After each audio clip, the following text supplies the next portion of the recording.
बलरामपुर छत्तीसगढ़ जननी सुरक्षा योजना में हर महीने हो रहा है लाखों का गोलमाल। सरकार ने ग्रामीण क्षेत्र में निवास कर रहे लोगों के लिए स्वास्थ्य के क्षेत्र में कई योजनाएं बनाई हैं, जिनमें से एक है जननी सुरक्षा योजना। योजना का संचालन कागजों में तो बखूबी हो रहा है, लेकिन जमीनी स्तर पर हकीकत कुछ और ही बयां करती है। आइए देखते हैं इसी संबंध में एक रिपोर्ट। जननी सुरक्षा योजना में एक बड़ा गोलमाल हो रहा है। योजना का लाभ उठाकर डॉक्टर भर रहे हैं अपनी जेब। प्रसूति के लिए अस्पताल आई महिलाओं के निवाले पर डाला जा रहा है डाका। सिर्फ कागजों में कराया जाता है प्रसव के लिए अस्पताल आई महिलाओं को भोजन, और सिस्टम का दोष बताकर मामले पर पर्दा डालने में जुटे हैं जिम्मेदार। जी हाँ, हम बात कर रहे हैं बलरामपुर जिले के वाड्रफनगर ब्लॉक की, जहां प्रसव के लिए अस्पताल आने वाली महिलाओं को प्रसव तो कराया जाता है, लेकिन प्रसव के कुछ ही देर बाद उनकी छुट्टी भी कर दी जाती है और फिर शुरू होता है आंकड़ों की बाजीगरी का खेल। आपको ये जानकर हैरानी होगी कि अस्पताल में प्रसूता की छुट्टी करने के बाद भी अस्पताल के प्रभारी चिकित्सकों के द्वारा फर्जी तरीके से इन्हें कागजों में 72 घंटे तक भर्ती दिखाया जाता है। दरअसल महिलाओं के प्रसव के दौरान सरकार की तरफ से पौष्टिक भोजन उपलब्ध कराने के लिए 12 घंटे में 160 रुपये दिए जाते हैं। अस्पताल में भोजन तो नहीं दिया जाता, बल्कि इनको प्रसव के बाद जल्दी छुट्टी कर 72 घंटे तक फर्जी तरीके से भर्ती दिखाकर इस राशि को डकार लिया जाता है। तथ्यों के आधार पर अगर हम आंकड़ों की बात करें तो पूरे ब्लॉक में एक महीने में लगभग 200 प्रसव होते हैं, और इन मरीजों के पौष्टिक भोजन के लिए सरकार की तरफ से मिलने वाली राशि लगभग 1,80,000 रुपये होती है, और इस राशि का प्रत्येक महीने बंदरबाट किया जाता है। आपको ये जानकर हैरानी होगी कि वाड्रफनगर ब्लॉक के रघुनाथ नगर और पंडरी के अस्पताल में जब प्रभारी चिकित्सकों से यह सवाल किया गया तो उनकी तरफ से यह बेतुका जवाब मिला कि मरीज यहाँ रुकना ही नहीं चाहते तो हम क्या करें। अब ऐसे में बड़ा सवाल यह उठता है कि अगर प्रसव के बाद मरीज अस्पताल में नहीं रुकते हैं तो फिर इन्हें लंबे समय तक कागजों में भर्ती दिखाकर भोजन का लंबा चौड़ा बिल क्यों बनाया जाता है। हालांकि बीएमओ साहब इतने बड़े गोलमाल की जानकारी नहीं होने की बात कहकर जांच कर कार्रवाई करने की बात करते नजर आ रहे हैं, लेकिन अब देखना होगा कि खबर दिखाए जाने के बाद भी संबंधित मामले में कार्रवाई होती है या सिर्फ जांच का पर्दा डाल इतिश्री कर ली जाती है। बलरामपुर से चंद्रकांत साहू की रिपोर्ट।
मर जा, लेकिन देखने में पहिया कुछ हो गया है। बड़ा बढ़िया अस्पताल बना हुआ है।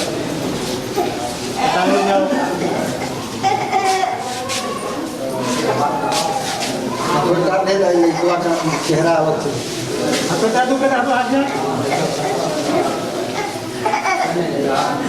तो महीने में 30 डिलीवरी के आसपास हमारा, किसी में 25 हो गए, किसी में 30 हो गए, किसी में आंकड़ा बढ़ भी जाता है, तो एवरेज अपना 25 से 30 के आसपास का डिलीवरी हम लोग एक्सपेक्ट करते हैं हर बार। उसे डिस्चार्ज कर दिया जाता है डिलीवरी के तत्काल बाद, और 3 दिन तक उसे ऑन रिकॉर्ड एडमिट रखा जाता है। ये कहाँ तक सही है? इसके बारे में बहुत ज़्यादा जानकारी मैं आपको डिटेल में नहीं दे पाऊंगा, क्योंकि सिस्टम में क्या प्रावधान है वो सिस्टम को एक बार समझने के बाद ही पता चलेगा। लेकिन जैसे अगर पेशेंट एडमिट हुआ है हमारे यहाँ पे, अगर हमने उसका कार्ड ब्लॉक किया है तो हमारा नियम ये कहता है कि हम उसको 3 दिन तक डिस्चार्ज नहीं कर सकते हैं, मिनिमम 48 आवर्स हमको रखना होता है, ठीक है। अगर उसके पहले कोई पेशेंट किसी कारणवश घर चला जाता है तो हमें उसको सिस्टम से डिस्चार्ज कर देना चाहिए। अगर वो नहीं हो रहा है तो ये विभाग के या अपने जो प्रभारी हैं उनको हम इसको संज्ञान में लेंगे और ऐसे पेशेंट को तत्काल डिस्चार्ज करने के लिए बोला जाएगा। तो पूरे विकासखंड में लाखों रुपए का स्कैम हुआ, इस संबंध में क्या कहेंगे? पूरे स्कीम की जानकारी मुझे नहीं है कि किस स्तर पे क्या क्या गड़बड़ियाँ हुई हैं, लेकिन जैसा कि आप लोग के द्वारा मेरे को जानकारी मिला है, जो भोजन का जो दिक्कत है, पेशेंट एडमिट हो रहे हैं तो वो पेशेंट घर चले जा रहे हैं लेकिन उनका कार्ड में डिस्चार्ज नहीं शो कर रहा है। तो इन सारी चीज़ों का मैं एक बार जानकारी लेता हूँ और इसके बारे में जो भी जांच पड़ताल है करने के बाद में आवश्यक सुधार करूँगा और जो दोषी होगा उसके ऊपर कार्रवाई भी करेंगे।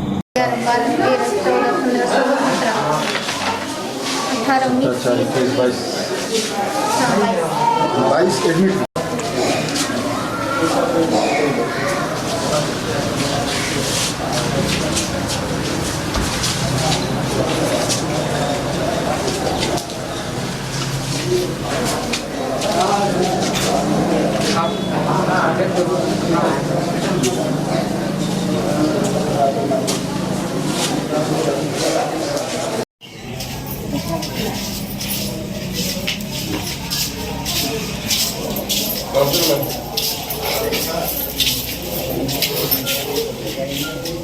हफ्ता पीछे डिलीवरी लेके आए थे तो खाना नाश्ता चाह कुछ नहीं मिला तो अपने घर से लाते थे।